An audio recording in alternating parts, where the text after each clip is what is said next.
When one shines light on a molecule, one can also induce transitions that occur in both the vibrational and the rotational levels, and we call this rovibrational spectroscopy. So what we're really talking about are rotation and vibration transitions in the energy levels.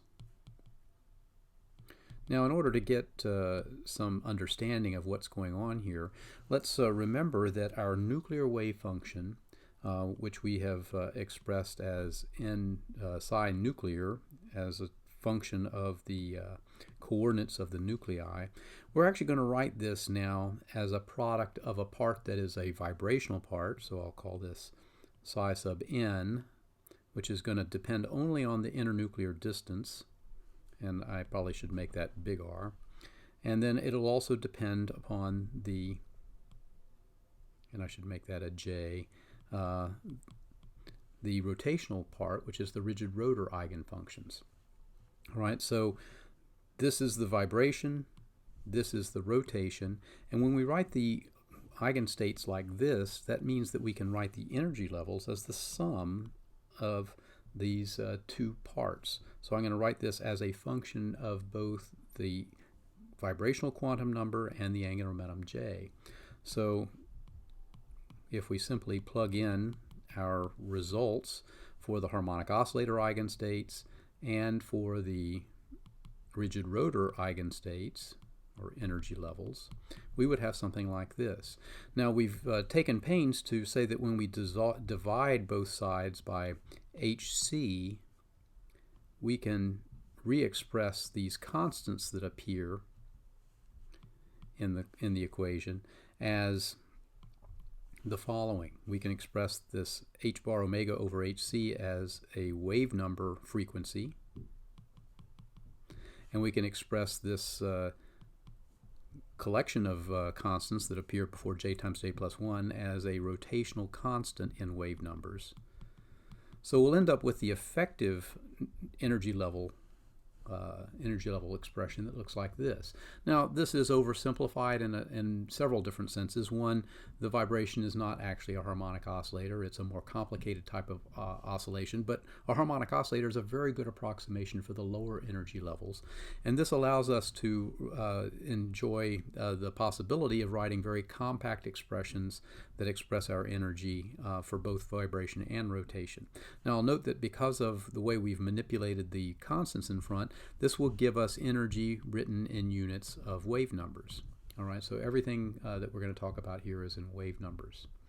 Now, when we talk about our selection rules for vibration and rotation, our selection rules say that our vibrational state must change by plus or minus 1, and our angular momentum can change by plus or minus 1. So what does that mean? Well, it means that when I, for example, look at the vibrational part, my 1 over hc times delta E vibration is going to go from a state that's at some value of n to some value of n plus 1. So that change in energy will be n plus 1 half minus this wave number times n plus 1 half. And I hope it's easy for you to see that the n's and the 1/2s are going to cancel when I subtract these, and all I'm going to have is that this change is equal to this wave number frequency nu tilde.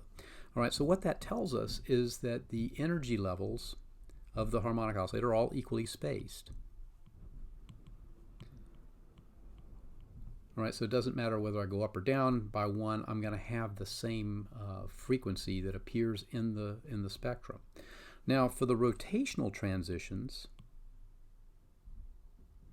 that are accompanying these, we know that delta J must equal plus or minus 1. Now, since we're increasing, presumably in an absorption, we're increasing the vibrational quantum by 1, and the vibrational frequency here is typically much larger than B. So in other words, we typically have this arrangement. B is on the order of 20 wave numbers, this frequency goes all the way up to 4,000 wave numbers, but typically is no smaller than 50. So it's virtually always going to be larger than the rotational constant. And certainly for diatomic molecules, it will always be greater than the rotational constant. What does that mean? It means that when I add a quanta of energy to the vibrations, I could either add or subtract energy from the rotation, and it still represents an absorption. Well, we have different ways of expressing the outcome of this, so let me talk about that. Okay, when delta J is plus 1, okay, we're increasing the rotational quanta by 1. We call this set of lines that represent these changes the R branch of the spectrum. All right, when they decrease by 1, this is something that we call the P branch of the spectrum.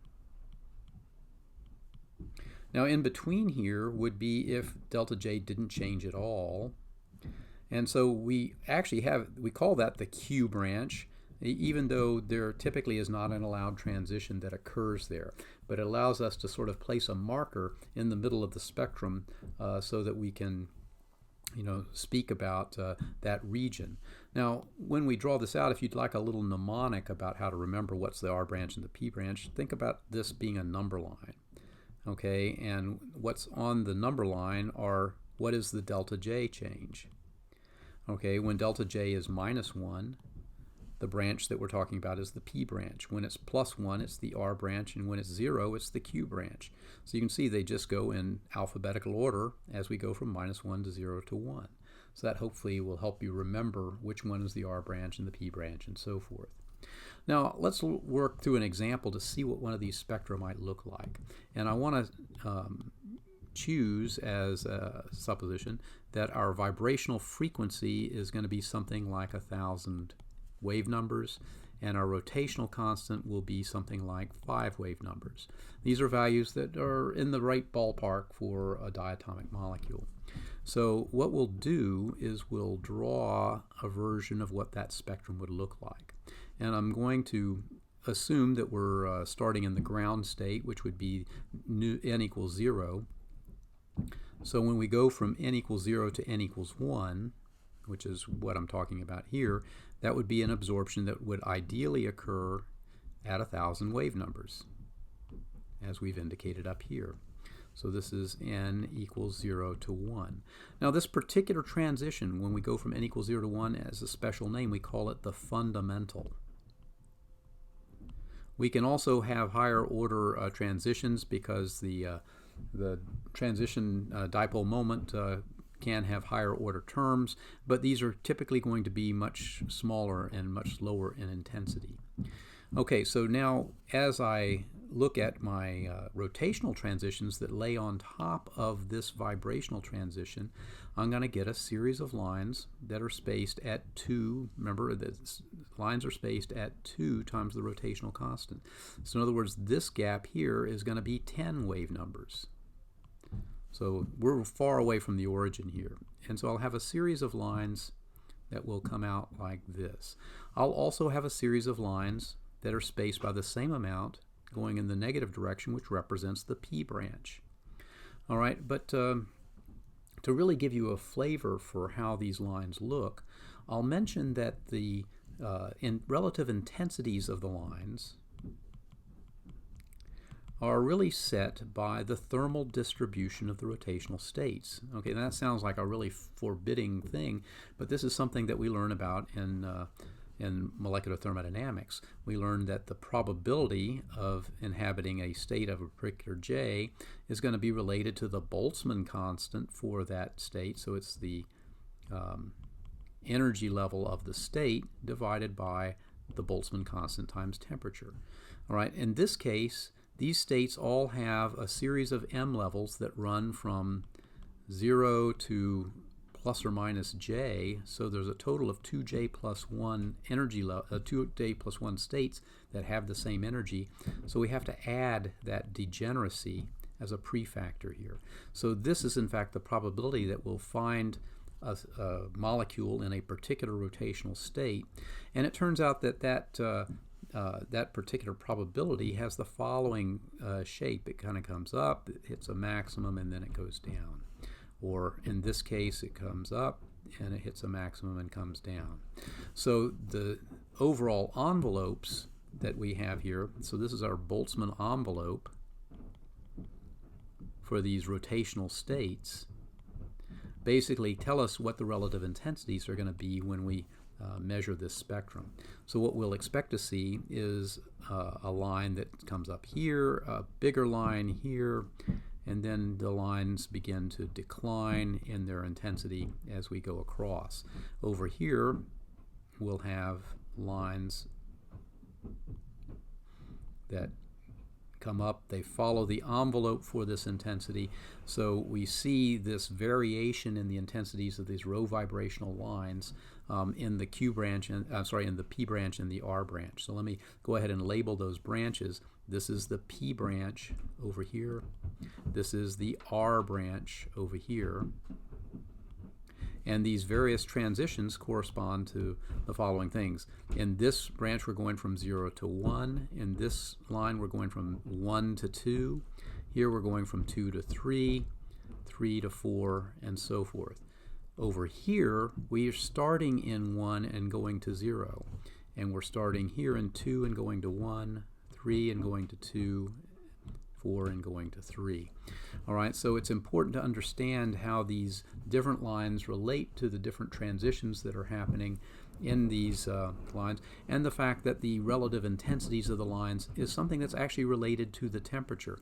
So in fact, by looking at these relative intensities and understanding how the lines are assigned, one can actually determine a rough value for the temperature of the sample. So you can get information not only about the rotational constant, which is the spacing between these lines, but also about the temperature. I should note too that this spacing between the beginnings of the P and the R branch is equivalent to 4 times the rotational constant, and the Q branch, which is this big gap in the middle, is one that is also observed, that is to say the gap is observed in many molecular spectra.